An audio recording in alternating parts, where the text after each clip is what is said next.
The latest traffic fatality numbers from the Nebraska Department of Transportation in 2022 shed a dark light into this new year. Our Bella Caracta spoke with Nebraska's Highway Safety Administrator on the year-end recap, and she joins us now live from the newsroom. Bella, good afternoon. Dave, Nebraska's latest numbers for the highway and traffic fatalities are concerning. They show a 15% increase from 2021 to 2022. Over 30 more people that have died in crashes, which also this number is going to be a 15-year high in the last, this is the highest number in about the last 15 years. So fatalities have been increasing a lot this year over previous years.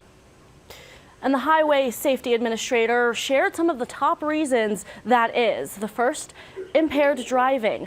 30% of the fatal crashes here in Nebraska involved an impaired driver. The next reason, no seatbelts. 75% of the deaths caused by traffic fatalities were not wearing seatbelts. And lastly, distracted driving. According to NDOT's latest numbers, they have cameras that track cell phone use across all Nebraska drivers, and about 10% of drivers are looking at their cell phones while driving. Reporting live in the newsroom, Bella Caracta, 6 News. All right, Bella, thank you.